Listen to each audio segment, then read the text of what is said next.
Il a voulu humilier la vendeuse de friandises pour impressionner ses amis millionnaires. Mais quand son regard a croisé le sien, un regard fier qui ne sciait pas, il a perdu contenance, et avec son pari, ses certitudes et son cœur.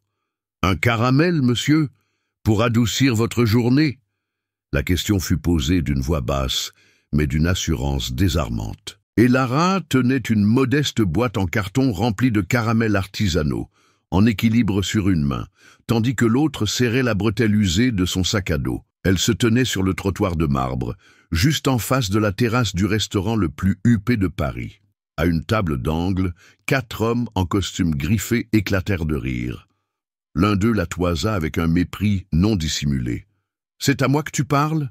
Elle hocha la tête. Damien de Villiers posa les coudes sur la table, ajusta les manchettes de sa chemise en lin italien et fit signe aux autres de se taire. « Bien sûr, ma douce demoiselle. Combien pour cette merveille des rues ?» Ses amis ricanèrent. Elle ne sourit pas. « 1 euro. » Il sortit son portefeuille, en tira un billet de 100. 100. Ça devrait faire 100 pièces, n'est-ce pas? Oui, monsieur. Parfait. Jetez-les tous par terre. Et ensuite, donnez-moi une bonne raison d'en ramasser un. Les rires cessèrent. Même le serveur, en plein service, marqua une hésitation, et Lara ne bougea pas d'un cil. Si vous n'en voulez pas, ce n'est pas grave. Il y a des gens qui achètent avec respect. Il se leva, lui arracha la boîte des mains et la tourna sur le côté comme un trophée pour ses amis.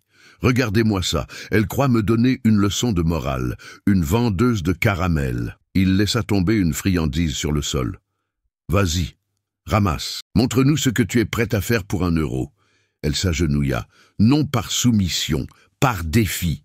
Elle ramassa le caramel, le nettoya avec un mouchoir en papier tiré de sa poche, le leva et le lui tendit avec la même fermeté que la première fois. « Vous le voulez, oui ou non ?» Damien resta interdit. Il ne savait s'il devait rire, l'insulter ou se rasseoir. Le serveur se racla la gorge. Une femme à la table voisine murmura « Quel scandale !» Mais personne n'intervint. « Vous êtes courageuse, dites-moi. »« Non, je travaille, c'est tout. »« Travailler ?» Il fit un pas, lui prit le caramel de la main, l'écrasa entre ses doigts et le laissa tomber. Elle ne sia pas. « Et maintenant, tu vas continuer à me vendre ta fierté aussi ?»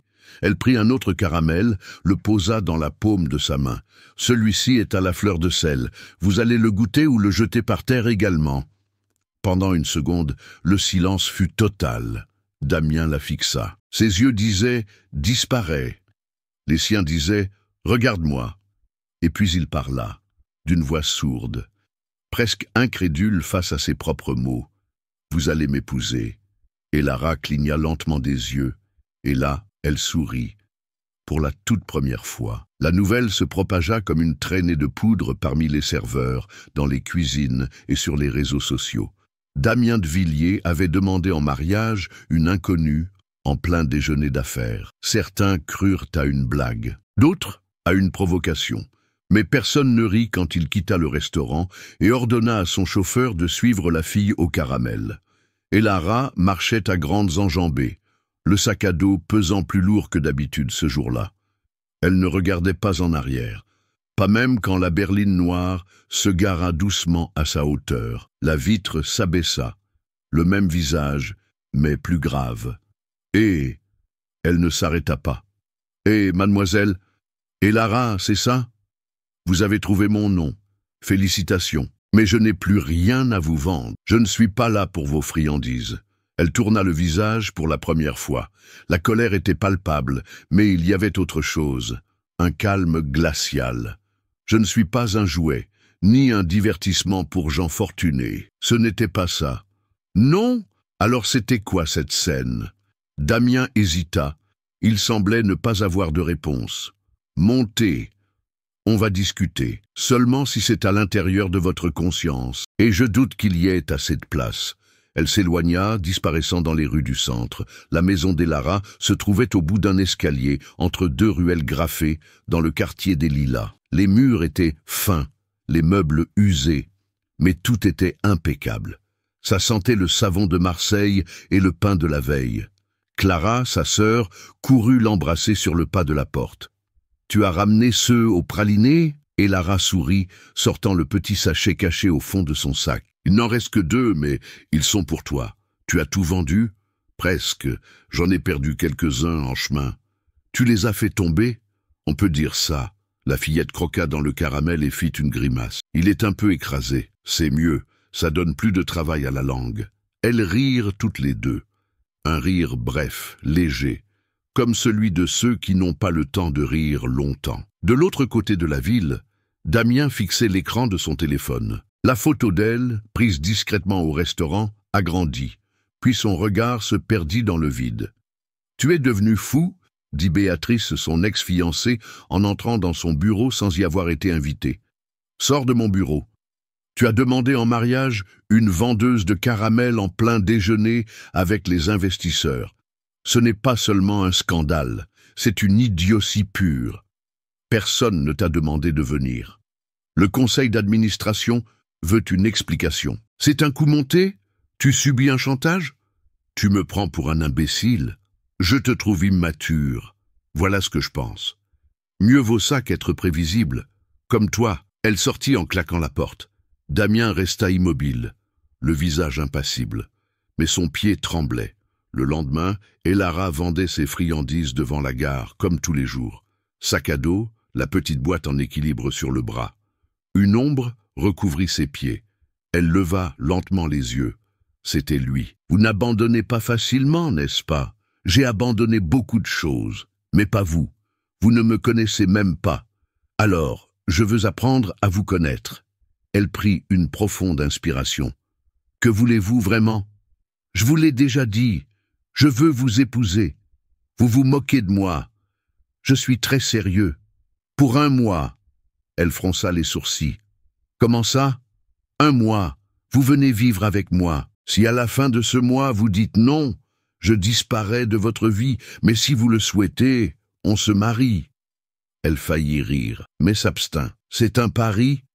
C'est un défi.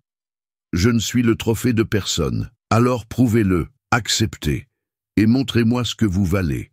Je veux voir si vous êtes aussi forte que vous en avez l'air. » Elle resta silencieuse, les yeux rivés dans les siens. « Et si j'accepte, qu'est-ce qu'il advient de Clara? » « Qui est Clara? »« Ma sœur. » Damian recula d'un pas. « Je ne savais pas. Personne ne sait jamais. Les gens se contentent de juger. Elle vient avec vous. Vraiment? Vous avez ma parole. Elle ne vaut pas grand-chose. Elle vaudra. » Elle regarda derrière elle. La rue bruyante, le bus qui passe, la chaleur qui colle les vêtements à la peau. 1 semaine, 1 mois, 2 semaines. Et vous me donnez accès à la cuisine de la maison. Il écarquilla les yeux. « La cuisine? Je vais devoir faire plus de caramel. Le marché des beaux quartiers paie mieux. » Pendant une seconde, il rit, un rire sincère. Surpris, marché conclu. Elle lui tendit la main. Il la serra. Sur le parvis de la gare centrale, au milieu du bruit des voitures et de l'odeur de friture, le contrat le plus improbable de l'année venait d'être scellé. Madame Giroux regardait par la fenêtre, les bras croisés. « Tu as perdu la tête, ma petite? Je suis fatiguée, Madame Giroux. Fatiguée de courir après les pièces, de baisser les yeux, de voir ma sœur grandir en pensant qu'il est mal de rêver. Et tu crois qu'un millionnaire va résoudre ça? Je ne sais pas, mais je veux le découvrir. Et s'il n'est qu'un salaud de plus, alors il découvrira le goût de mon caramel au piment. » Madame Giroux ne put cacher un sourire. « Tu es un sacré numéro, Lara. Et il va apprendre que le sucre, aussi, peut brûler. » Lara et Clara montèrent dans la voiture noire un samedi matin. Clara avait les yeux grands ouverts, serrant sa vieille poupée contre elle. Le chauffeur ouvrit la portière arrière. Lara hésita. « Vous êtes sûr? » demanda-t-il. « Non, mais j'ai du courage. » À l'intérieur de la voiture, Damien attendait en silence. Il portait un jean et un t-shirt pour la première fois. Pas de montre de luxe, pas de parfum ostentatoire. « Il y a une piscine à la maison, » dit-il en regardant Clara. « On sait nager, » répondit Lara. « Dans les caniveaux. » Il ne répondit pas. La voiture démarra. À la fenêtre, Madame Giroux leur faisait signe avec un torchon. Les nuages sombres dans le ciel semblaient annoncer plus que de la pluie. La demeure des De Villiers n'était pas seulement grande. C'était une autre planète. Clara entra en courant, les yeux brillants devant le lustre doré, le tapis moelleux, l'escalier qui semblait sorti d'un film. Pas et Lara. Elle entra lentement, observait les recoins, non par fascination, mais par prudence. Elle semblait compter les issues. « Votre chambre est au 2e étage, dit Solange, la gouvernante avec un sourire bienveillant. J'ai déjà préparé le lit de la petite avec une peluche et une veilleuse. Vous travaillez ici depuis longtemps ? Demanda Elara direct. Depuis avant la naissance de Monsieur Damien. Alors, vous savez bien qui il est ? Je sais. Et ça vaut la peine de rester ? Solange sourit en coin. Ça dépend de ce que vous êtes venu y chercher. Le soir, le dîner fut servi en silence. Damien ne descendit pas. Il fit dire qu'il était occupé. Et Lara ne se plaignit pas. Elle donna une soupe chaude à Clara, lui retira le ruban des cheveux et lui démêla les mèches avec les doigts. Le lendemain, elle se leva tôt, se rendit à la cuisine avant le personnel, trouva le garde-manger, observa les ingrédients, sourit. « Vous avez du vrai cacao, non sucré ?» demanda-t-elle. « Bien sûr, mademoiselle », répondit le cuisinier étonné. « Et du beurre doux ? 3 sortes. Et des moules en silicone ?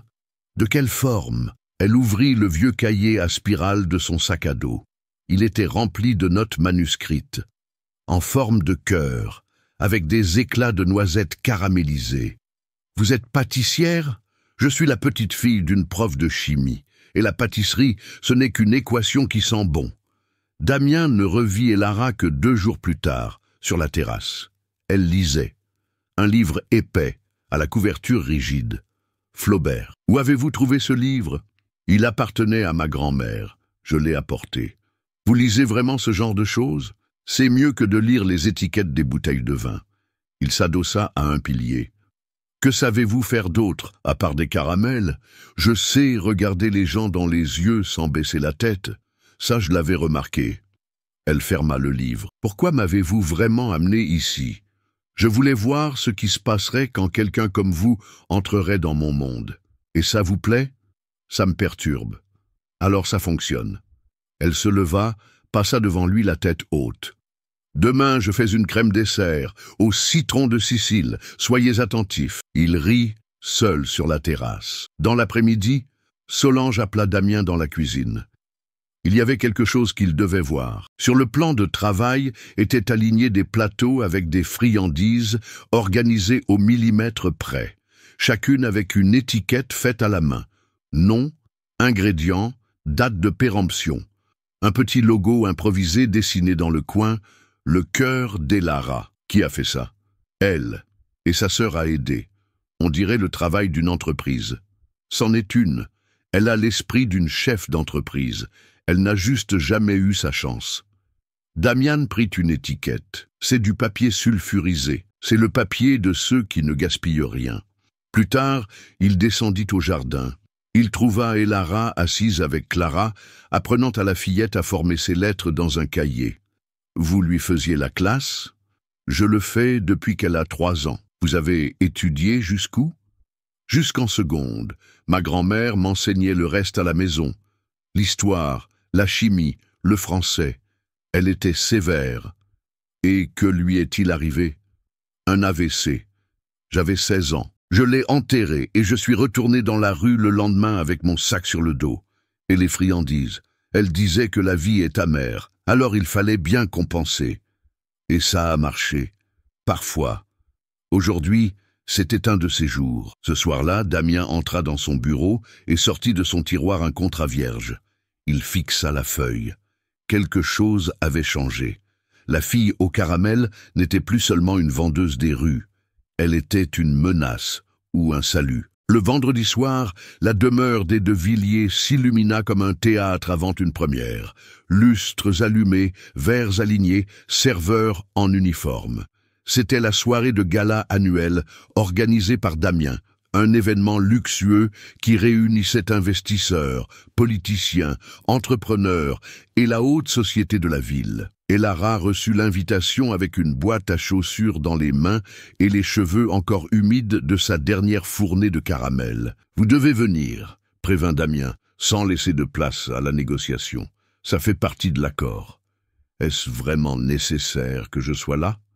Je veux que vous y soyez. Parce que vous m'avez promis 1 mois ou parce que vous voulez m'exhiber? Parce que je veux voir comment vous réagissez quand on vous fait comprendre que vous n'êtes pas à votre place. » Et Lara ne répondit pas. Elle s'essuya simplement les mains sur son tablier et retourna à la cuisine. Dans la chambre, Clara dormait, serrant sa poupée. Solange aidait Elara avec sa robe. « J'ai l'air déguisée, » dit-elle en se regardant dans le miroir. « Vous avez l'air prête à tomber. Alors tombez en dansant. » Elara respira profondément. La robe était belle, mais trop ajustée.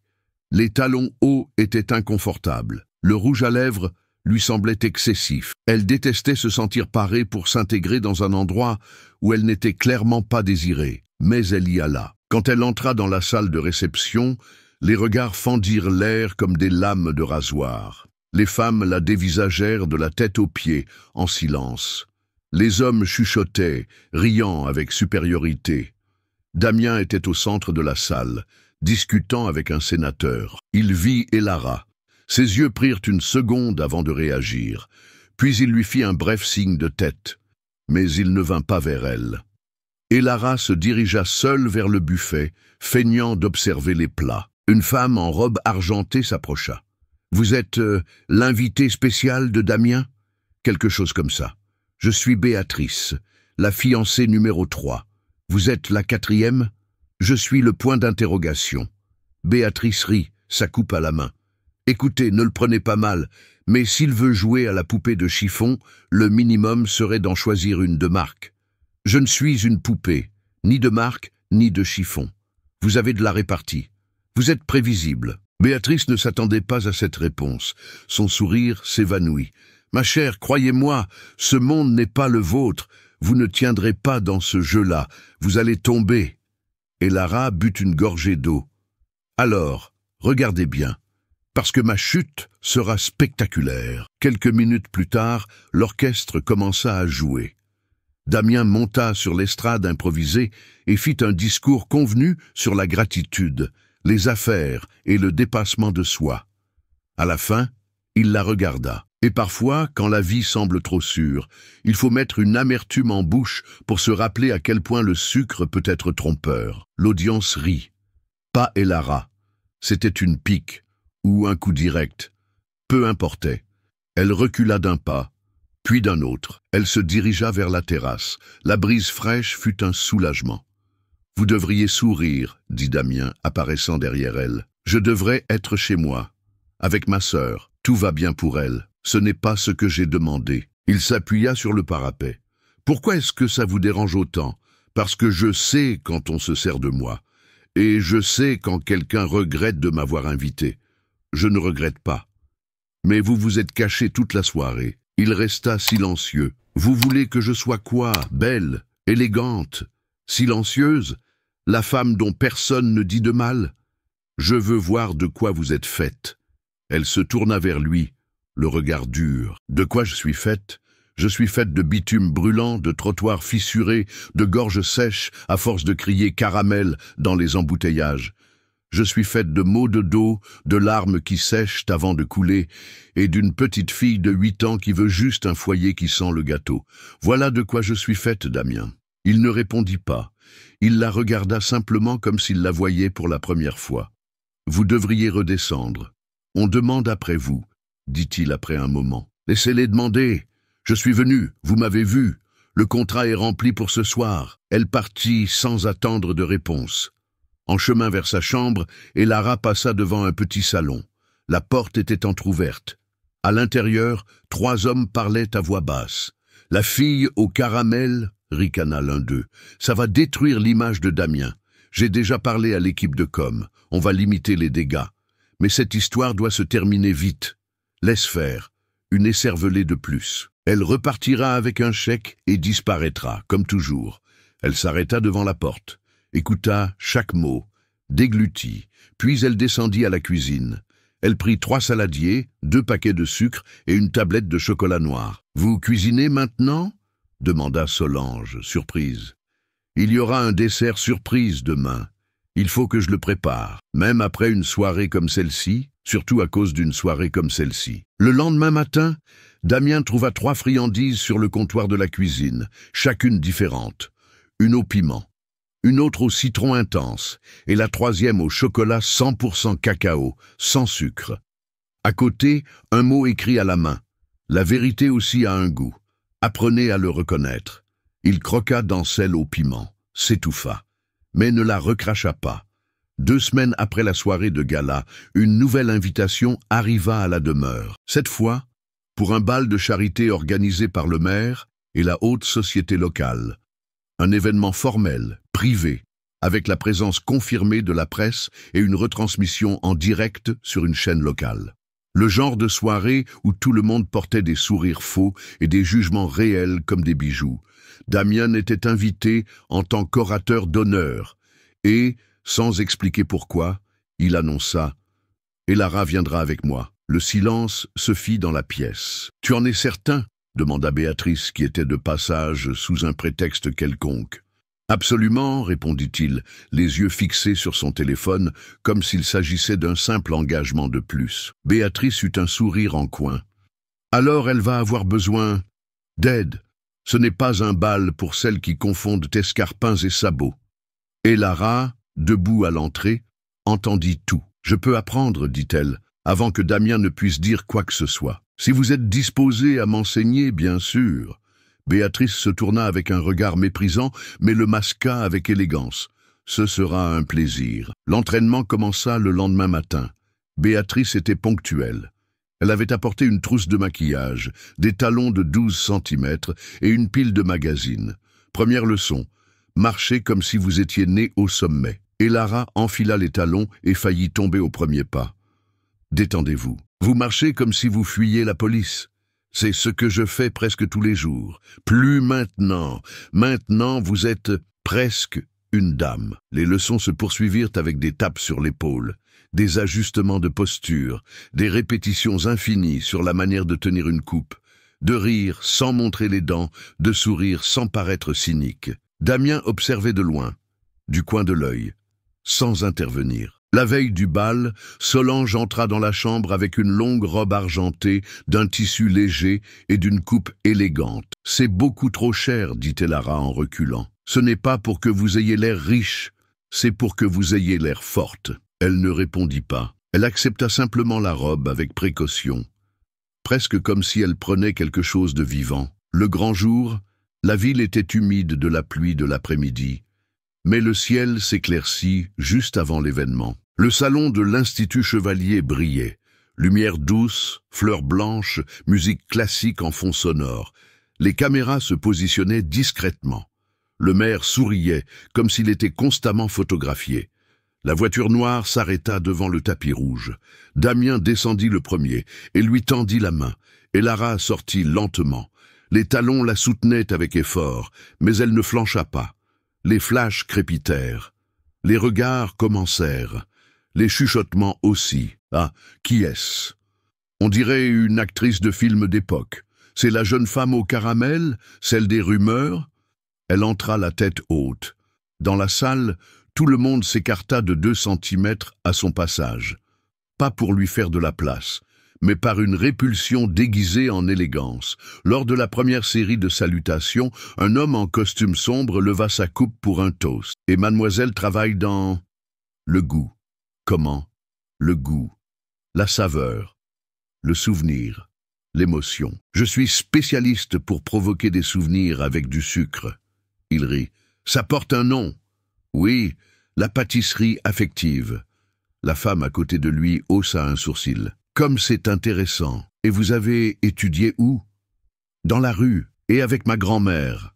La meilleure professeure qui ait jamais existé. Ils sourirent, mais avec des yeux froids. Sur la piste de danse, Damien faisait tourner Béatrice par obligation. Elle souriait, les yeux rivés sur Lara. Elle ne te va pas, Damien. Celles qui me vont ne restent jamais très longtemps.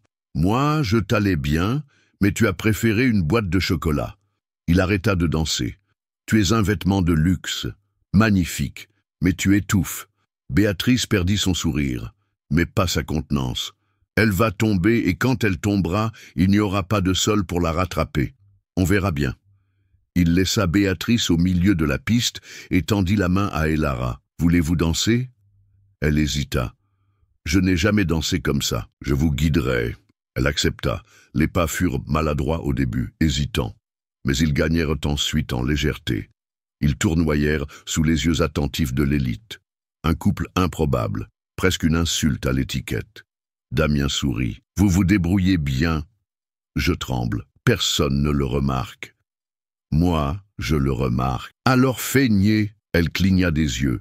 « Vous êtes doué pour feindre ?»« Je suis le meilleur. » À la fin de la musique, des applaudissements polis. Un serveur passa en proposant des coupes, et Lara en prit une. Quelqu'un derrière elle commenta à voix haute « L'odeur du sucre peut tromper, mais elle ne couvre pas l'odeur de la rue. » Elle se retourna. C'était une femme élégante, collier de perles, sourire dur. « Vous avez l'habitude de renifler beaucoup de gens, madame ?» Un rire étouffé retentit. Damien écarquilla les yeux. La femme fit un pas vers Elara. « Vous n'appartenez pas à ce monde, ma chère. Vous n'êtes que de passage. » Elara la regarda, respira profondément. « Je ne suis pas venu pour appartenir. Je suis venu pour montrer que même les visiteurs peuvent laisser des traces sur le tapis. » Elle lui tourna le dos, se dirigea d'un pas ferme vers le buffet, prit un caramel fait par elle-même. Elle les avait discrètement préparés comme mignardises pour l'événement sous la marque « Le cœur d'Elara ». Elle en offrit un au maire. « Une friandise faite avec une histoire, monsieur, et sans conservateur. » Le maire accepta, goûta, sourit. « Cela me rappelle la cuisine de ma mère. »« C'est le but, » dit-elle. « Où avez-vous appris ? Là où les meilleures personnes apprennent au moment où elles n'avaient pas d'autre choix. » À la sortie, Damien ne parla pas beaucoup. Il se contenta d'ouvrir la portière de la voiture. Sur la banquette arrière, Clara dormait, ramenée par Solange à la fin de l'événement. Et Lara regarda par la fenêtre, fatiguée. « Alors ? J'ai réussi à marcher avec des talons sans tomber ? Vous avez réussi plus que ça. Vous avez fait tomber beaucoup de gens avec une seule phrase. Et vous ? J'essaie de savoir si vous allez me maintenir debout ou me démolir. » Elle eut un petit rire. « Y aura-t-il d'autres balles ? Il y aura ce que vous voudrez, si vous le voulez. » Elle ne répondit pas, mais elle appuya sa tête contre la vitre et ferma les yeux avec un léger sourire. Le lendemain se leva avec une odeur de citron, de sucre brûlé, et un silence inconfortable. Et Lara était en cuisine depuis l'aube, refaisant une fournée de tartelettes commandées pour un brunch d'hommes d'affaires à la demeure. Sa marque, le cœur d'Elara, commençait à se faire un nom, et même ceux qui s'étaient moqués demandèrent maintenant juste un autre de celui avec la ganache ferme. Mais ce matin-là, elle ne souriait pas. Les mots du bal résonnaient encore, les rires contenus des femmes, les regards de Béatrice, et pire que tout, le silence de Damien sur le chemin du retour. Il ne l'avait pas défendu, il avait seulement observé. Et s'était tu. Aujourd'hui, il va au siège de l'entreprise, dit Solange, en lavant les tasses. Il y reste jusqu'à la fin de la journée. On va pouvoir respirer sans talons hauts. Et Lara acquiesça, sans quitter la patte des yeux. Vous étiez bien sur la piste de danse, commenta Solange après un moment. J'étais nulle. Et pourtant, personne ne vous a oublié. Et Lara se mordit la lèvre inférieure, tourna la cuillère dans la crème. Pourquoi travaillez-vous ici depuis si longtemps ? Parce que j'ai vu cet endroit naître, et parce que j'ai connu sa mère. Et Lara s'arrêta. La mère de Damien ? Oui, Madame Lucie, une femme combative, morte jeune, mais elle a laissé une cicatrice sur son fils. Il ne parle jamais d'elle, parce que ça fait mal. Elle était tout ce qu'il voulait être, ferme, juste, douce. Solange s'essuya les mains sur son torchon, regarda par la fenêtre. Après son départ, son père s'est endurci. Il a élevé Damien à coups de médailles, d'exigences et de cris. Cet endroit, dit-elle en désignant la demeure, a été construit sur la peur. Mais il n'y a pas d'affection dans les murs froids. Il a peur de paraître faible, il a peur de ressentir. Alors, il a beaucoup à craindre avec moi. En fin d'après-midi, Elara vit Solange allumer une petite bougie dans un coin de la buanderie. En silence, sans prière. Juste une flamme et une vieille photo délavée montrant un bébé dans les bras d'une femme au visage fatigué mais au regard vibrant. « C'est elle ?» demanda Elara en chuchotant. Solange hocha la tête. Aujourd'hui, ça fait 15 ans. Je ne laisse jamais passer. Elara s'approcha. Elles restèrent côte à côte, en silence. Je peux en allumer une autre. Allez-y. Elle prit une allumette de la boîte, l'enflamma calmement, la plaça à côté de la première bougie. Vous n'êtes pas seulement une employée ici. Vous êtes la mémoire de cette maison. Et vous n'êtes pas seulement une invitée. Vous êtes la fissure dans le mur de verre. Elara rit. Et Damien, ce n'est pas un méchant. Il s'est juste perdu dans le labyrinthe qu'on a construit pour lui. Et comment sort-on d'un endroit pareil? Solange prit un plateau et commença à y déposer des assiettes sales, avec quelqu'un qui allume une bougie au milieu du désordre. Cette nuit-là, Clara eut de la fièvre. Elara resta à ses côtés, une compresse sur le front, contrôlant la respiration de la fillette. Damien rentra vers 9 heures, le costume froissé et le visage las. « Tout va bien ?» demanda-t-il depuis le seuil. « Ça passe, c'était juste une frayeur. Elle a été nerveuse avec le bal, avec les regards.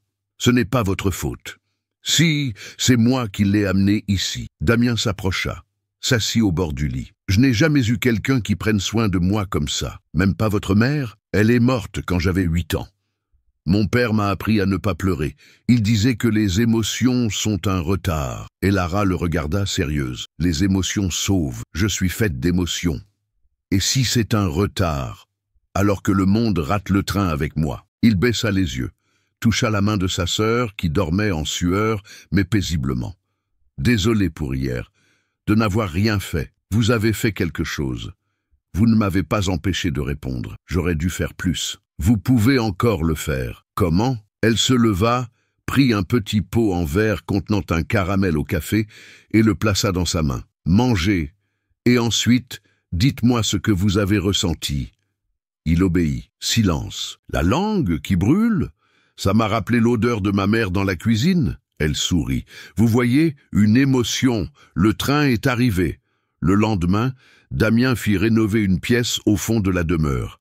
Il y installa des plans de travail en inox, des armoires vitrées, un nouveau réfrigérateur industriel. Il commanda une plaque avec le nom « Atelier le cœur d'Elara ». Elara ne le remercia pas. Elle entra, se lava les mains et commença à mesurer des ingrédients. Solange observait depuis la porte. « Cette odeur, un souvenir sous forme de vapeur, » dit Elara sans la regarder. « Votre caramel a le goût de la justice. J'apprends encore à doser le sucre. » À la fin de la semaine, une femme arriva à la demeure sans prévenir. Elle portait des talons hauts, un tailleur sombre et un badge de la mairie. « Je suis venu rencontrer la demoiselle aux friandises. »« Elara ?» demanda Solange, méfiante. « C'est ça. Le maire en a parlé. Nous organisons une foire des petits entrepreneurs. Et nous la voulons pour l'ouverture. » Elara apparut, les mains sales de chocolat. « C'est moi. Vous avez 5 minutes? Seulement si c'est en cuisine. » La femme entra, goûta une friandise, sourit. « Vous avez du talent, mais plus que ça, vous avez un message. La ville a besoin d'entendre votre histoire. La ville n'a jamais voulu l'entendre. Maintenant, elle le veut. » Elara regarda Solange, puis le vieux cadre, avec la photo de Madame Lucie. « Alors, il est temps de parler. » L'invitation officielle pour la foire des entrepreneurs arriva 3 jours plus tard, imprimée sur un papier épais, avec un sceau doré et la signature du maire. Elara serait chargée d'ouvrir l'événement avec un discours de 5 minutes et une dégustation de ses créations. « Vous réalisez ce que ça signifie ?» demanda Damien, tenant le papier à 2 mains. « Ça signifie que les gens vont enfin goûter un caramel qui a le goût de la vérité, » répondit-elle, essayant de cacher sa tension. « Pas seulement. Ça signifie qu'ils vont vous voir, vous écouter. Ils vont comprendre que vous n'êtes pas juste une fille des rues. Mais c'est comme ça qu'on m'a traité, n'est-ce pas ?» Il déglutit, ne répondit pas. « Je n'accepte cette invitation qu'à une seule condition, » dit-elle en croisant les bras. « Laquelle? Clara vient avec moi. C'est elle qui m'a amené jusqu'ici. Elle le verra de ses propres yeux. » Marché conclu. Mais Clara n'irait nulle part. Le lendemain matin, une toux rauque s'empara de la maison. La fillette se réveilla les yeux cernés, en sueur froide, la respiration courte. « C'est juste une grippe, » dit Solange, essayant de la calmer. Les enfants ont de ces choses. Non, ce n'est pas que ça, répondit Elara, les yeux rivés sur le visage de sa sœur. Elle prit son téléphone, appela le SAMU. On y va maintenant? Mais et la foire? Demanda Damien. La foire peut attendre. Ma sœur, non. À l'hôpital public, le couloir était bondé. Clara dormait sur ses genoux, tandis que les minutes se transformaient en heures. Le médecin apparut enfin. Nous devons faire des examens. Ça pourrait être une bronchite, peut-être un début de pneumonie. Elle va être hospitalisée? Probablement par précaution. Et Lara acquiesça, ravalant ses larmes. Dans la chambre improvisée, elle couvrit la fillette avec la fine couverture de l'hôpital. Elle lui passa doucement la main sur le front. Le téléphone sonna. C'était Damien. La foire, c'est dans 1 heure. La presse demande après vous. Dites-leur que je ne viens pas. Vous êtes sûr? Je suis à l'endroit où je dois être. Je ne quitterai pas cet endroit pour un micro et un tapis rouge. De l'autre côté de la ligne, silence. J'arrive, dit-il. Non.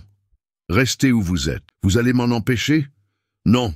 Mais je ne veux pas de vous ici en tant que Damien de Villiers, le millionnaire. Si vous venez, laissez votre posture à la porte de la voiture. N'apportez que votre silence et votre compagnie. Il ne répondit pas. Mais 20 minutes plus tard, il apparut dans le couloir de l'infirmerie avec un croissant et un jus en briques. Elle a accepté le jus? Demanda-t-il en tirant une chaise. Presque. Et vous? Je n'ai encore rien accepté. Même pas ma compagnie? Elle le regarda. Je commence à accepter l'idée. Le lendemain, la foire eut lieu sans Elara. D'autres entrepreneuses prirent la parole. Des photos furent prises, des articles furent publiés. Mais à l'hôpital, une bonne nouvelle arriva en premier. La fièvre est tombée, les poumons ont bien réagi. Encore 2 jours et elle pourra rentrer à la maison, dit le médecin en souriant. Elara s'adossa au mur. Son corps tremblait. Pas de fatigue, mais de soulagement. Damien lui offrit sa main, elle la prit. J'avais tout préparé, les caramels étaient parfaits. La recette de ma grand-mère, l'affiche avec la nouvelle marque. Et vous avez tout laissé pour rester ici? Bien sûr, elle est mon prénom. Le reste n'est qu'un détail. Il hocha la tête. Vous savez que vous avez perdu une vitrine importante, n'est-ce pas? J'ai gagné une nuit de sommeil sans culpabilité. Ça n'a pas de prix. Le 3e jour, de retour à la maison, Clara courut directement à la cuisine. Ils sont où les bonbons? Demanda-t-elle d'une voix rauque mais enjouée. Ils attendent tous que tu les goûtes. Mais ne mange pas tout avant le petit déjeuner. Et Lara arrangea les cheveux de la fillette. Elles étaient de retour. Mais dans sa chambre, elle trouva quelque chose d'inattendu sur le lit. Une enveloppe avec un contrat imprimé, le nom, le cœur d'Elara, entreprise en en-tête. En dessous, le logo qu'elle avait elle-même dessiné, maintenant vectorisé, raffiné, professionnel, et un mot. Vous n'avez rien perdu, juste reporté. On relancera quand vous serez prête, mais cette fois à votre nom, avec votre histoire. D. Elle s'assit sur le lit en silence. Solange apparut à la porte, comme pour ne pas déranger. Tout va bien? Maintenant, oui. La semaine suivante, la mairie la rappela. L'événement serait refait, à une nouvelle date, avec encore plus de visibilité. Le maire avait insisté personnellement. Il voulait que la ville connaisse la jeune femme qui avait échangé une scène contre un hôpital. Damien l'accompagna sur les lieux. Contrairement au dernier événement, Elara ne portait pas de talons. Elle avait des baskets blanches, une robe légère et les cheveux attachés en un chignon improvisé. « Vous êtes prête ?» demanda-t-il. « Je l'ai toujours été.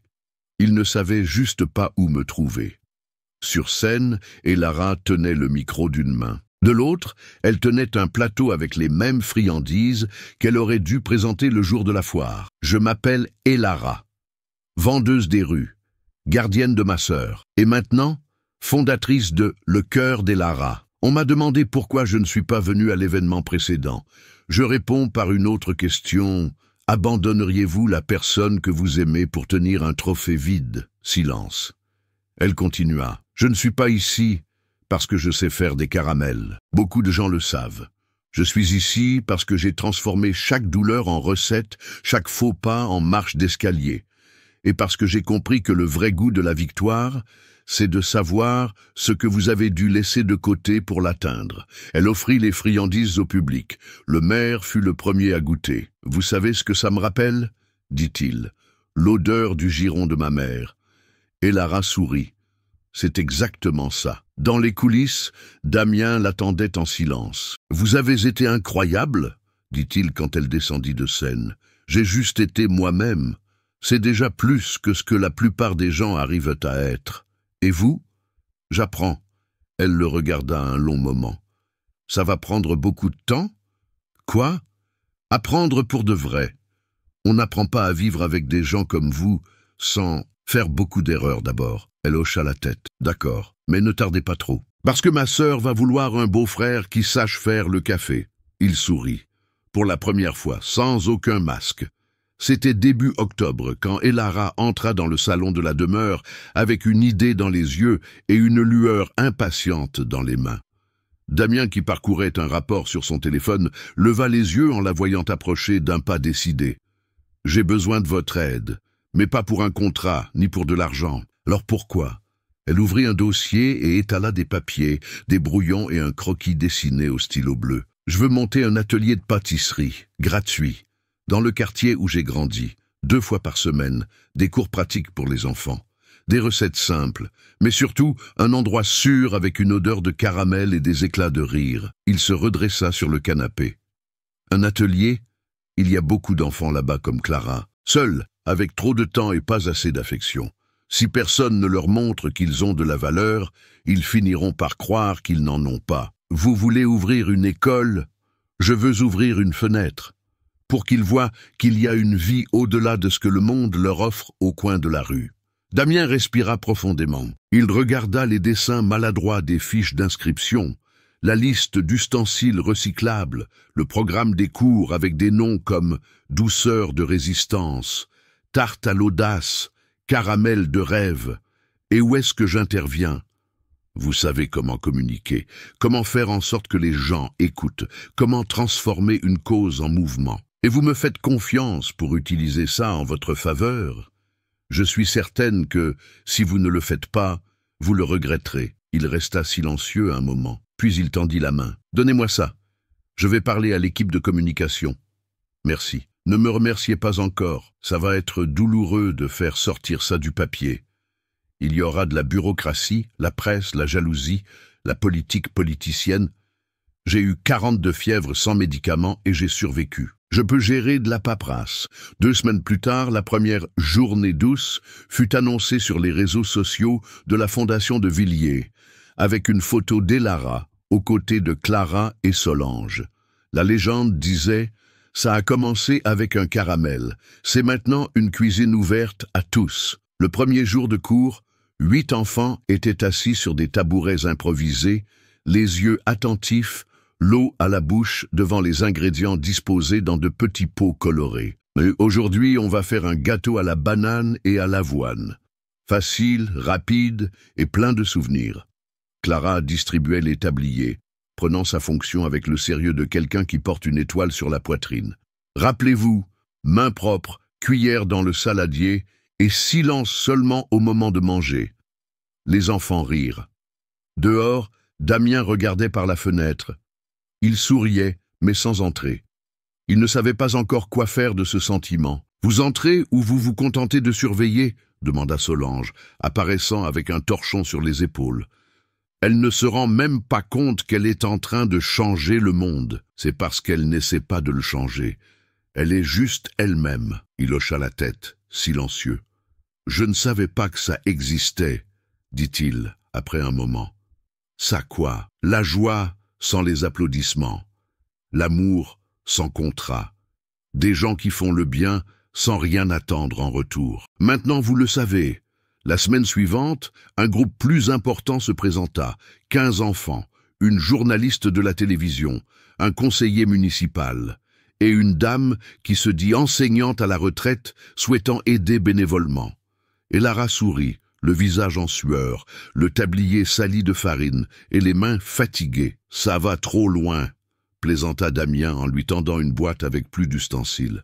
« Et on n'a même pas encore commencé. Madame Béatrice va mourir de rire quand elle saura que j'aide à un cours de pâtisserie communautaire. Laissez-la rire. Pendant ce temps, nous, on apprend à Clara à calculer les proportions et à faire un caramel sans le brûler. Damien regarda la fillette. Elle aidait un garçon plus petit à couper des bananes. Elle a l'air heureuse. C'est parce qu'elle sait qu'ici, personne ne lui criera dessus si elle se trompe dans les mesures. Plus tard, quand les enfants furent partis, Elara lavait les casseroles, tandis que Damien rangeait les pots.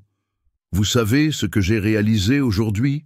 Que les enfants mangent la pâte crue avec plus de plaisir que le gâteau cuit? Ça aussi.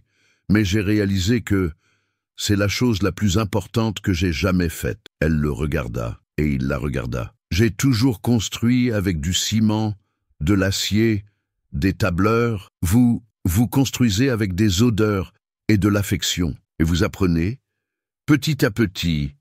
Elle ferma le robinet, s'essuya les mains sur son tablier. Ce qu'on a fait aujourd'hui, c'est à nous. Ce n'est pas une faveur, pas un projet. C'est un choix, une alliance. Alors nous sommes associés? Nous sommes une équipe, et la première victoire est arrivée. Il s'approcha. L'odeur de sucre mêlée à la vanille emplissait la cuisine. Je peux vous avouer quelque chose? Allez-y, mais seulement si vous mangez un caramel en parlant. Elle prit un nouveau caramel enrobé de noix de coco avec une touche de citron. Elle le lui tendit. Il croqua dedans. J'ai peur de ça. Peur de quoi? De sentir que je fais enfin quelque chose qui a du sens, et de ne pas savoir si je le mérite. Elle ne dit rien pendant un instant. Puis elle répondit calmement, « Le mérite est aussi un choix. Vous le faites, vous l'êtes, vous êtes présent. C'est déjà bien plus que ce que la moitié du monde essaie de faire. » Il hocha la tête, déglutissant lentement, les yeux un peu humides. « Merci. Ne me remerciez pas encore. Ce n'était que la première fournée. » Le lendemain, un message arriva sur son téléphone. Anonyme. « Votre projet est beau, mais faites attention. Tout le monde n'aime pas voir ceux qui viennent d'en bas monter sans permission. » Elle montra le message à Damien. Il le lut, referma le téléphone. « C'est de la jalousie. C'est une menace. Et là où il y a une menace, il y a de la peur. Le monde a peur de ce que nous pouvons devenir. Et qu'est-ce qu'on va faire? Continuer de grandir. » Il sourit. « Comme de la levure, comme des racines. Avez-vous déjà renoncé à un rêve pour prendre soin de quelqu'un que vous aimez? Avez-vous déjà dû choisir entre ce que vous vouliez et ce qui était juste à ce moment-là? Si cela vous est déjà arrivé, si vous vous êtes déjà sacrifié en silence, commentez « oui » ci-dessous. Je lis chaque réponse avec le cœur ouvert. Et si vous vous battez encore, continuez, parce que quelqu'un se souviendra de ce que vous avez fait. Le bruit du mixeur résonnait dans la cuisine improvisée, tandis qu'Elara vérifiait pour la 3e fois la liste des ingrédients. Les cours du projet Journée douce étaient devenus un succès inattendu. Ce qui avait commencé avec une demi-douzaine d'enfants et une boîte de lait concentré comprenait maintenant 2 sessions, une liste d'attente et des articles dans les journaux locaux. La ville, qui autrefois traversait la rue pour ne pas croiser la fille au caramel, partageait maintenant ses phrases, la taguait, applaudissait sa force. Mais plus les applaudissements venaient de l'extérieur, plus ce qui était à l'intérieur devenait silencieux. Clara entra dans la cuisine en traînant un sac de boîtes vides. Il n'y a plus de vermicelle, et Solange a dit qu'un journaliste vient plus tard. Il y aura une interview? Oui. Mais ce sera rapide, répondit Elara en pliant les étiquettes de sa nouvelle ligne. Affection en série. Tu vas mettre cette robe? Je vais mettre du courage. C'est plus confortable. Clara rit. Tu as tellement utilisé de courage que tu devrais le vendre aussi. Elara s'arrêta un instant, regarda sa sœur, puis son propre reflet dans le four en acier. Le courage, on ne le vend pas, mais on le sert sur un plateau. Dans le salon de la demeure, Damien tapait sur son clavier, les coudes sur la table, quand son père entra sans frapper. « J'entends des rumeurs selon lesquelles tu vas annuler l'expansion à Miami pour investir dans un projet social. » C'est vrai. Le projet de qui? D'une femme qui comprend mieux les gens que nous ne l'avons jamais fait de toute notre vie. Le père grogna. « Tu renonces à ce que tu as construit par sentimentalisme. Je fais de la place pour ce que je veux vraiment construire. Ça va te ruiner. » Damien se leva. « Peut-être, mais la ruine ne me fait plus peur. Le vide, si. Cette fille, elle t'a ensorcelé? Non, elle m'a délié. Le père le regarda avec mépris. « Tu es né pour commander, pas pour enseigner des recettes à des orphelins. C'est ça. Et vous, vous êtes mort seul dans votre salon, même avec une maison pleine. » Silence. Le père sortit sans un mot de plus. Cette nuit-là, Elara relut le vieux cahier de sa grand-mère. Il était gardé dans le dernier tiroir de l'atelier. Elle feuilleta les pages tachées de sucre et de beurre. Elle lut les annotations comme si c'étaient des lettres. À la fin, une phrase soulignée, écrite d'une main tremblante, « Ce que la vie n'adoucit pas, on apprend à l'assaisonner. » Elle ferma le cahier lentement. Damien apparut à la porte. « Tout va bien ?» Je me suis réveillé avec la peur au ventre. « La peur de quoi ?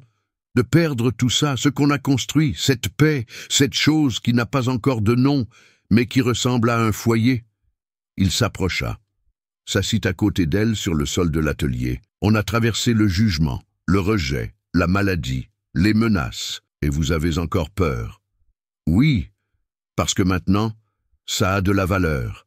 Et quand quelque chose a de la valeur, le monde essaie de vous le prendre. Alors on va le protéger. Comment? Il respira profondément. Laissez-moi enregistrer l'entreprise officiellement à votre nom, chez le notaire, avec tous les droits. C'est à vous. Ça l'a toujours été. Elle hésita. Et si ça se termine? Ça ne se terminera pas. Mais si ça se termine entre nous, ce que vous avez créé ne dépend pas de moi, ça dépend de vous, de votre cœur, de votre histoire. Je veux juste aider à la raconter. Elle ferma les yeux une seconde. D'accord, mais je veux signer au crayon. Juste pour l'instant. Il sourit. Un crayon, c'est aussi un engagement. Et si on se trompe, on peut effacer et recommencer.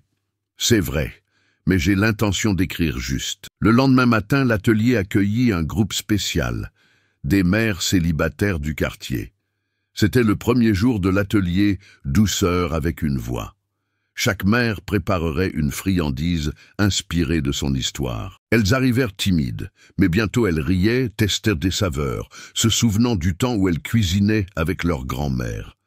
Elara observait de loin, émue. Solange s'approcha avec une boîte. « Ça vient d'arriver.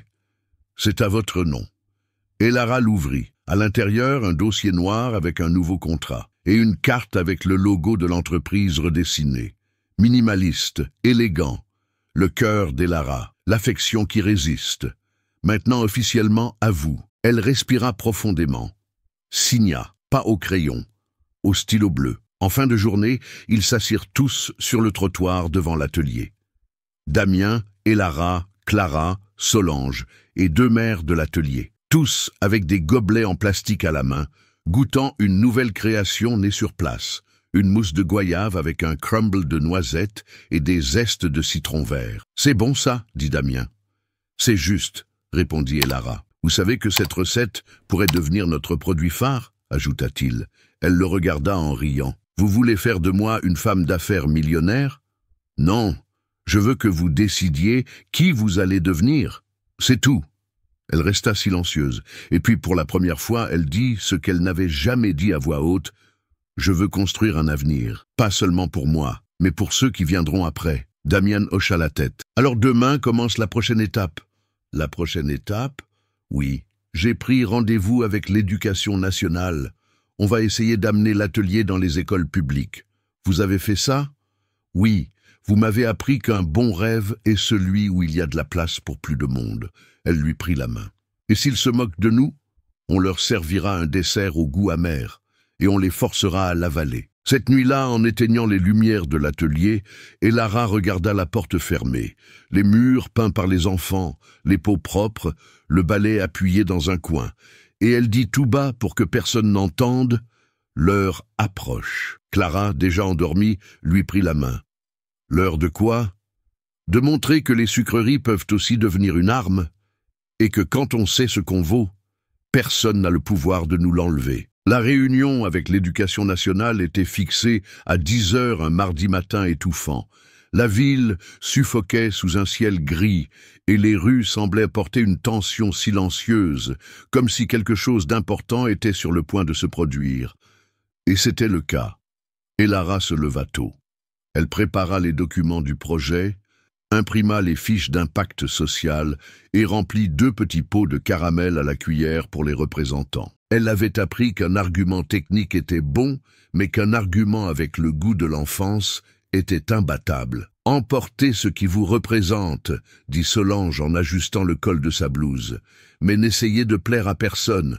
Trop de sucre, ça écœure. » Et Lara sourit, mais ses yeux étaient graves. Damien entra dans la pièce, un dossier noir à la main. « On y va ? On y va. » Dans la voiture, le silence régna quelques minutes. Clara était restée à la maison avec Solange. La circulation était fluide, mais il y avait quelque chose d'épais dans l'air, une sorte de pressentiment. « Ils savent déjà qui vous êtes », prévint Damien. « Vous n'avez rien à prouver. Je ne vais pas là-bas pour me prouver. Je vais là-bas pour bien faire comprendre que ce projet a un nom, une histoire et des racines, et que je n'accepte pas d'être la vitrine de qui que ce soit. Vous pensez qu'ils vont essayer de vous utiliser ? Je pense qu'ils essaient déjà. » En arrivant au bâtiment du ministère, ils furent accueillis avec une cordialité froide. Politiciens, conseillers, journalistes. Il y avait des caméras, des poignées de main répétées, trop de sourires pour un matin si nuageux. Madame et Lara, Monsieur de Villiers, par ici. Dans la salle vitrée, avec vue sur le centre-ville, le directeur de cabinet les attendait avec un groupe de 6 personnes assises en demi-cercle. Au centre de la table, une copie du projet imprimé, déjà surlignée. Avant de commencer, je tiens à dire que nous admirons profondément l'impact que votre projet a eu sur la communauté, mademoiselle Elara. Merci. Mais le mérite est collectif. Bien sûr, bien sûr.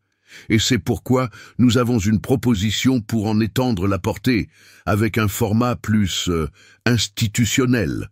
Damien inclina légèrement la tête. Qu'est-ce que ça veut dire exactement ? Le directeur fit pivoter sa chaise. Nous voulons transformer le projet Journée douce en un programme national de soutien à l'enfance vulnérable. Cela signifie des fonds publics, la distribution de matériel, une équipe pédagogique. Et, bien sûr, un nouveau nom, plus en phase avec la politique éducative actuelle. Un nouveau nom, questionna Elara, glacial. Oui, nous pensions à quelque chose comme saveur d'avenir, inspiré de votre idée, bien sûr, mais avec une approche plus neutre, plus acceptable. Silence. Damien retint sa respiration, attendit. Et vous resteriez impliqué, bien sûr, comme un symbole, une porte-parole, mais sans la nécessité de vous charger de toute l'opération. Cela resterait entre les mains du ministère, et Lara fixa l'homme. Ses ongles s'enfoncèrent dans le bras de son fauteuil. Autrement dit, vous retirez mon histoire du nom. Le goût reste, mais l'origine disparaît. Ce n'est pas ça. C'est une adaptation. Pour grandir, il faut faire des concessions. Je n'ai pas fait de concessions même quand on m'a humilié en public. Ce n'est pas maintenant que je vais commencer. L'atmosphère devint lourde. Le directeur sourit, sans sourire. Écoutez, je comprends l'attachement. Mais ce que nous offrons ici est une opportunité en or. Imaginez votre projet dans toutes les écoles du pays, avec notre label, avec le soutien de sponsors et, bien sûr, avec votre visage sur les campagnes. Damien bougea. Et qu'est-ce qu'elle y gagne ? De la visibilité. Ça, elle en a déjà. Le directeur changea de ton. Monsieur de Villiers, vous êtes l'un des plus grands investisseurs de ce pays. Vous n'allez pas vous mettre à dos le gouvernement pour une histoire de nom. Ce n'est pas juste un nom, c'est son identité. Mais avec votre image liée au projet, tout le monde y gagne, y compris votre entreprise. Et qu'est-ce que les enfants y gagnent ? Silence. Un atelier de plus effacé par la bureaucratie. Une histoire de plus récupérée qui finit en slogan, dit Elara en se levant. Elle sortit de son sac l'un des pots de caramel, le posa au centre de la table. Goûtez, allez-y, chaque cuillère contient une part de ce que j'ai vécu. Vous verrez si ça rentre dans votre publicité. Personne n'y toucha, Damien se leva. Merci pour votre temps. Mais le projet, le cœur d'Elara, n'est pas à vendre. Vous refusez donc le soutien du ministère ? Elara répondit. Je refuse l'idée que seul ce qui rentre dans votre modèle a de la valeur. Mon projet est né dans la rue. Il a résisté au mépris. Il a survécu à l'indifférence. Et s'il doit grandir, il grandira avec ses racines, pas dans un moule. Elle tourna les talons.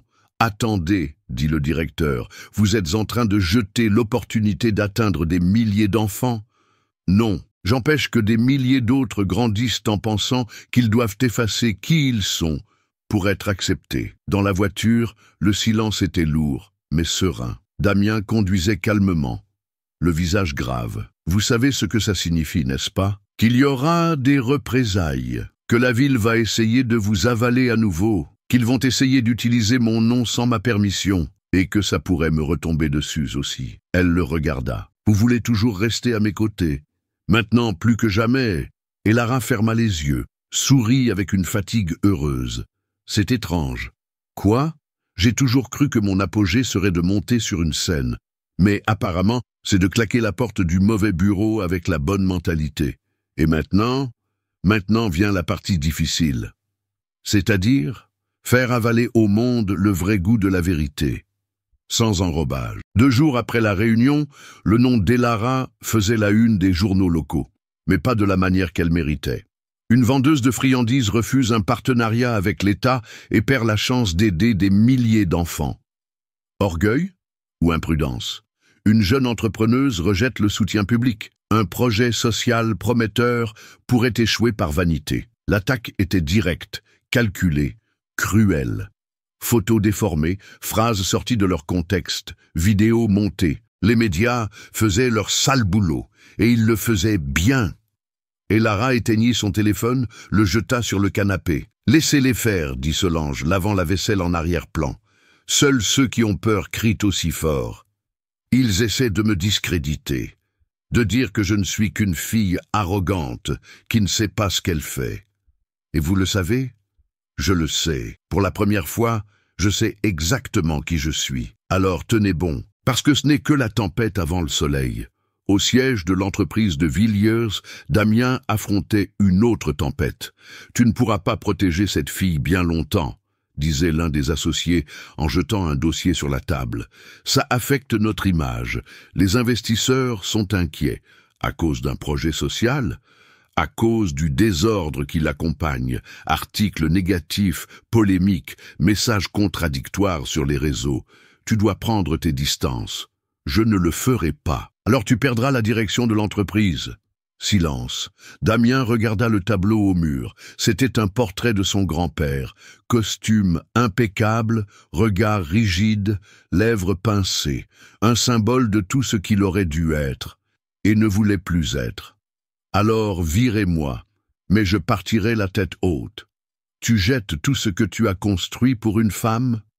Je reconstruis tout ce qui n'a jamais eu de valeur avec la seule femme qui m'a appris ce que ça signifiait vraiment. Et Lara passa le reste de la journée à l'atelier, produisant des friandises comme si elle pétrissait sa peur avec la pâte.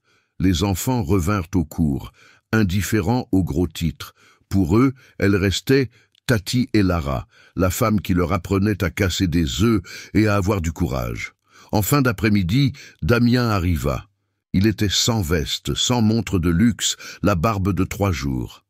Mais avec les yeux plus clairs que jamais. « Je dois vous montrer quelque chose. »« Qu'est-ce que c'est encore ? Une autre réunion. Un choix. » Il lui tendit une enveloppe. Elle l'ouvrit. À l'intérieur, les papiers de sa démission de la présidence de l'entreprise. « Vous êtes parti. Ils m'ont poussé dehors. Mais avant qu'ils ne le fassent officiellement, j'ai signé. Je suis parti pour vous. Pour moi. Pour nous, parce que je ne vais pas continuer à bâtir un empire avec des gens qui veulent détruire ce que nous construisons. Je préfère recommencer à zéro, mais à vos côtés. » Et Lara tenait les papiers comme si elle tenait une bombe silencieuse. « Vous n'aviez pas à faire ça ? » ?»« Si, il le fallait. Pour moi. Parce que si j'étais resté, j'aurais choisi leur monde, et non le nôtre. » Elle baissa les yeux. « Maintenant, je vous dois 2 vies, la mienne et la vôtre. Vous ne me devez rien, juste une réponse. » « Quelle réponse ?» Il s'agenouilla, sortit une petite boîte de sa poche. À l'intérieur, une bague simple, dorée, avec une petite pierre au centre. « C'est pour de vrai, cette fois. » Elle regarda autour d'elle. L'atelier vide, les empreintes des mains des enfants sur le mur, l'odeur de sucre dans l'air. « Vous êtes sûr ? » ?»« Absolument. Vous m'avez connu quand je n'étais qu'une façade. Et vous m'avez démonté jusqu'à ce qu'il ne reste que ce qui en valait la peine. Si ce n'est pas de l'amour, Je ne sais pas ce que c'est. Elle respira profondément. Le monde extérieur hurlait, mais à l'intérieur, seul son cœur faisait du bruit. Alors, d'accord. D'accord. Quoi? Oui, mais à une condition. Encore une? Toujours. On ne se marie pas pour s'élever. On se marie pour se soutenir. Et pour se soutenir, il faut être deux à tenir debout. Promettez-moi de rester debout avec moi, même quand le monde nous poussera. Promis, les yeux ouverts. Elle lui tendit la main, il lui passa la bague. Et pour la première fois, le geste qui avait commencé par une humiliation se terminait par la dignité. La nouvelle se répandit comme une traînée de poudre. Damien de Villiers demande en mariage la fondatrice du Cœur des Lara. Mariage entre deux mondes. La vendeuse de friandises qui a conquis un empire. L'homme qui est tombé de sa tour et a trouvé l'amour au sol. Mais cette fois, ce n'était pas un scandale. C'était une histoire. La ville, autrefois cynique, applaudissait maintenant. Parce que personne ne résiste au pouvoir d'un amour improbable et vrai. Les enfants peignirent une affiche et l'accrochèrent à la porte de l'atelier. Ici est né le oui le plus doux du monde. Clara signa d'une écriture maladroite avec un cœur à côté. La veille du mariage, Lara s'assit seule dans son ancienne chambre. La robe suspendue à la porte, Clara dormant paisiblement sur un matelas à côté. Elle ouvrit le cahier de sa grand-mère une dernière fois. Sur la page de garde, il y avait une feuille pliée. Elle ne l'avait jamais vue. En l'ouvrant, elle reconnut l'écriture tremblante. « Un jour, tu aimeras quelqu'un comme tu aimes faire des gâteaux. Et tu sauras, c'est réel. Si le monde ne comprend pas, tant pis. Mais toi, tu sauras. » Elle pleura. Un peu. En silence, en souriant. Elle ferma le cahier et s'endormit en paix. Le mariage n'eut pas lieu dans une cathédrale, ni dans une salle de réception aux arrangements millionnaires. Il eut lieu sur la petite place du quartier où Lara avait grandi, là où tout avait commencé. Les fleurs furent offertes par les voisins, les tables prêtées par le centre social. Les enfants du projet peignirent des affiches à la gouache avec des mots comme « amour »,« racine »,« douceur » et « courage ». La bande-son, une guitare simple et un chœur de voix familière. Lara portait une robe en tissu léger, cousue par Solange avec de la dentelle recyclée. Clara apporta les alliances dans un petit pot de caramel couvert de rubans colorés. Damien, en baskets et vestes, un œillet blanc à la boutonnière, attendait les yeux humides et le cœur exposé pour la première fois de sa vie, sans aucune armure. Quand Lara entra, tenant un bouquet fait de papier et de feuilles séchées, personne ne respira pendant un instant. Non pas parce qu'elle était glamour, mais parce qu'elle était réelle. Là, sur cette place qui sentait la terre et le bruit de la vie, deux histoires improbables se rencontraient en un point impossible à nier. « Acceptes-tu de marcher avec moi même quand le sol se dérobera ?» demanda Damien, la voix brisée. « J'accepte, mais seulement si nous cuisinons ensemble quand la douleur frappera. » Marché conclu. Et toi ? J'accepte de te protéger même quand ce sera de moi-même, et de t'écouter même quand le monde voudra faire taire ta voix. Ils échangèrent des alliances simples, fabriquées par un artisan local, aucune pierre, juste du métal et une intention. Au fond, Clara cria « Maintenant, embrassez-vous vite, sinon je mange le caramel des alliances. » Rire, baiser, applaudissements. Mais la célébration ne faisait que commencer. Dans les mois qui suivirent, le projet « Le Cœur des Lara » se développa organiquement, sans contrat politique, sans céder au moule institutionnel, simplement par la volonté de ceux qui voulaient aider. Chaque quartier accueillit un atelier. Chaque atelier accueillit des mères, des pères, des enfants, des personnes âgées. Les friandises enseignaient plus que des recettes. Elles transmettaient de l'affection, de la discipline, de l'estime de soi. La mairie tenta de se rapprocher, offrit des partenariats, une place de choix dans des événements, même des sponsors. Et Lara refusa tout. Je ne veux pas qu'un logo parle plus fort qu'une histoire. À la place, elle créa un fonds collaboratif, de petits dons de gens ordinaires, et c'est là que grandit le pilier le plus solide du projet, la confiance de la communauté. Pendant ce temps, Damien, éloigné du monde des affaires, utilisait ses connaissances pour structurer et protéger légalement tout ce qu'elle créait, mais sans se montrer, sans faire d'ombre. Il était maintenant dans les coulisses. Et il adorait ça. Clara commença à écrire des rédactions sur ce qu'elle voyait dans les ateliers.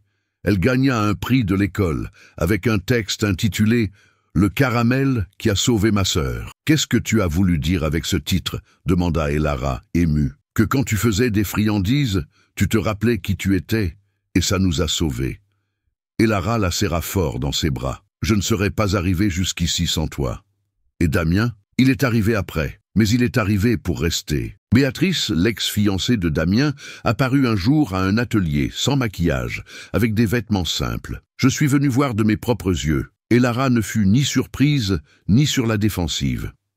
Vous pouvez vous asseoir. Aujourd'hui, c'est tarte à la banane. Facile à rater, impossible à oublier.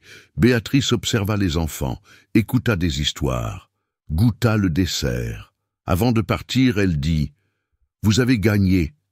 Mais ce qui me surprend le plus, c'est que vous n'avez jamais lutté contre moi. C'est moi qui croyais que c'était la guerre. » Elara répondit « Je ne me bats pas pour être au-dessus, je me bats pour ce qu'il y a à l'intérieur. Et à l'intérieur, vous avez déjà gagné. » Solange devint l'enseignante principale du projet.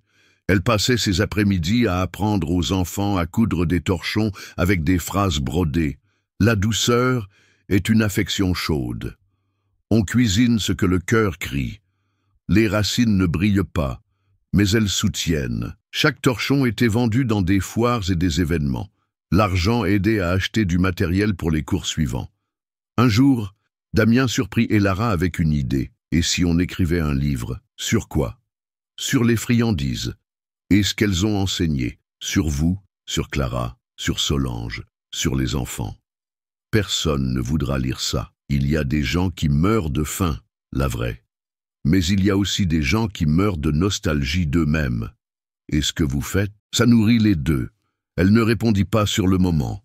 Mais quelques semaines plus tard, elle lui tendit un nouveau cahier. Sur la couverture, recette de survie. Comment un caramel m'a rendu la vie. Il sourit. La première édition sera indépendante. La seconde, inévitable. Un après-midi, seule à l'atelier, Elara prit la dernière friandise du plat. C'était celle aux fruits de la passion, la même saveur qu'elle avait essayé de vendre ce jour-là devant le restaurant, des mois auparavant. Elle se souvint de la boîte dans sa main, de sa chaussure trouée, de son arrogance à lui, de l'humiliation, et puis de la proposition, de l'absurdité, du courage, du chemin parcouru. Elle mordit dedans doucement, ferma les yeux et murmura pour elle-même « Ce n'était qu'un caramel, mais ça a tout changé. » 6 mois plus tard, la petite place du quartier des Lilas avait changé de visage. Là où il y avait autrefois des mauvaises herbes et des bancs cassés, il y avait maintenant un kiosque peint à la main avec une plaque simple et directe. Le cœur d'Elara, atelier, affection et souvenir. Elara arrivait tôt, toujours les cheveux attachés et les poches pleines de petits mots écrits par les enfants. Clara, maintenant âgée de 9 ans, était l'assistante officielle des recettes et organisait la file des petits avec un sifflet en plastique. Solange coordonnait les horaires des mères et avait même un mur entier de photos. Gâteaux de maïs, pains à la noix de coco, tartelettes à la goyave. Chaque image portait un nom et une phrase. Fait avec de la colère.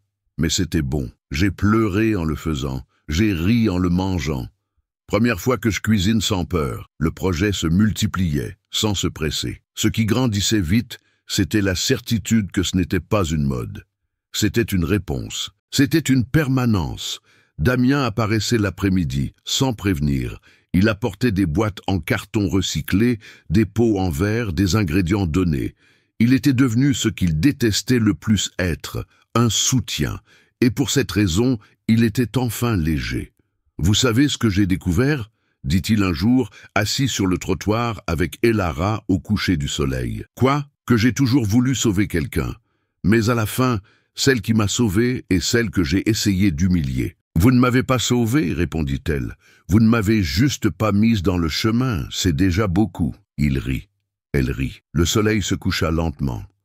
Ce même soir, un garçon s'approcha du comptoir du kiosque avec un sac à dos déchiré. « Madame, je peux vous vendre un bonbon ?» Elara le regarda droit dans les yeux. C'était comme se regarder elle-même, des années plus tôt. Oui, bien sûr. Mais d'abord, dis-moi, tu veux juste vendre ou tu veux aussi apprendre à les faire? Le garçon réfléchit. Je veux apprendre. Elle ouvrit la porte du kiosque. Alors entre, parce que celui qui apprend ne dépend plus jamais. Il sourit. Clara courut chercher un tablier. Solange alluma le four. Le cycle était bouclé. Et le suivant avait déjà commencé. Ce n'était qu'un caramel. Mais ça a tout changé. Si cette histoire vous a touché d'une manière ou d'une autre, laissez un like maintenant. C'est comme ça que je sais que ça valait la peine de la raconter. Dites-moi dans les commentaires de quelle ville vous regardez. Sérieusement, je les lis tous et je réponds avec plaisir à ceux qui prennent un moment pour commenter. Abonnez-vous à la chaîne pour ne pas manquer les prochaines histoires. Ici, chaque vidéo est faite pour vous rappeler ce qui compte vraiment. Et go! Ne partez pas tout de suite. Choisissez l'une des deux histoires que j'ai laissées à l'écran pour que vous la regardiez maintenant. On se retrouve dans la prochaine vidéo.